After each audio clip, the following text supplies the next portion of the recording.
Hi, I'm Dr. Ellis Orozco, and thanks for listening to this video podcast. I hope you have a great weekend. Hi, and thanks for listening.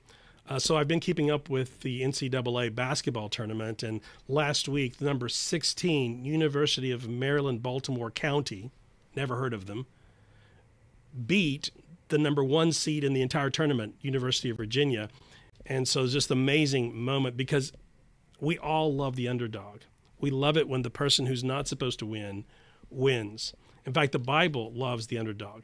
David versus Goliath, Daniel in the lion's den, Shadrach, Meshach, and Abednego in the fiery furnace, where they're not supposed to get out. They're not supposed to overcome. They're not supposed to win. They're against great odds, and somehow they end up winning. We all love that story. But when that happened with the basketball game, my heart kind of went out to the University of Virginia.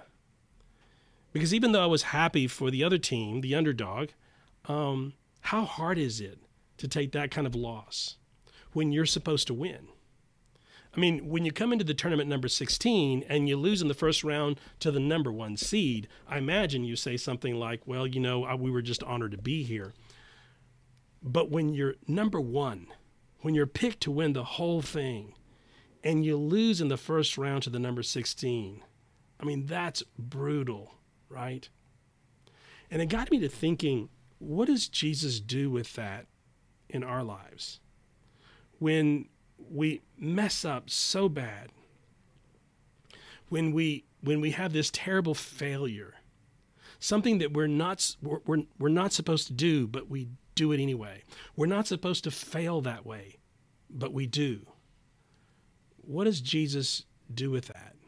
Well, actually, there are 2 guys in the Jesus story that this exact same thing happened to them, and it happened to them at just about the exact same time. One's name is Peter, and the other is named Judas, and they were both disciples of Jesus. They were both very important disciples of Jesus. Peter was practically Jesus's right-hand man, and Judas was the treasurer of the group. He handled the money. Very few people are more important than the treasurer. So both of them are disciples of Jesus. And at the very end of the story, Judas is the one who betrays Jesus by handing him over to the enemy. He sells out for 30 pieces of silver, and he leads the enemy right to Jesus. And it's this awful, awful thing, an awful betrayal. But Peter, at about the same time that Judas is betraying Jesus, Peter also betrays Jesus. There's this moment when he has a chance to stand up and defend Jesus, and he doesn't. He's afraid. And he even denies Jesus. He denies knowing Jesus. And so he has this terrible failure at the same time that Judas does. And what happens at the end of the story is that Judas ends up killing himself.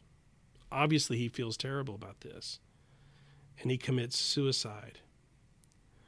And Peter goes on to become one of the most respected leaders in the church. And so I asked myself, why is that?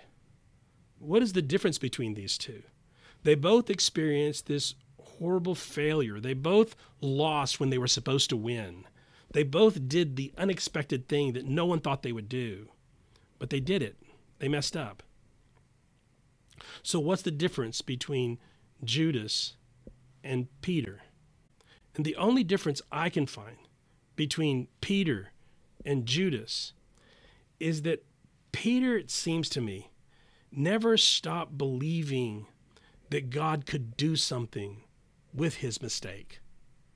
Peter never stopped believing that God could somehow take his failure and turn it into a win. Peter never stopped believing that God had the power to overcome his own failures. In other words, Peter never stopped believing in God, and Judas did. And so Judas went out and killed himself. And Peter went on to do great things for God. So as you think about that this weekend, I don't know what you're dealing with, but whatever you're dealing with, if there's some failure that you've experienced, some sin that you've committed that you feel has hurt all the people around you, Maybe it's something way in the past that you did a long time ago, but you're still dealing with the guilt and the shame of that, and you've not been able to get past it, and maybe others that you hurt haven't been able to forgive you. When you're thinking about that thing, I want you to think about Peter and Judas.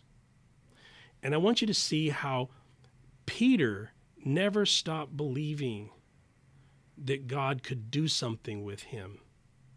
Peter never stopped believing that Jesus could take his failure and turn it into a win.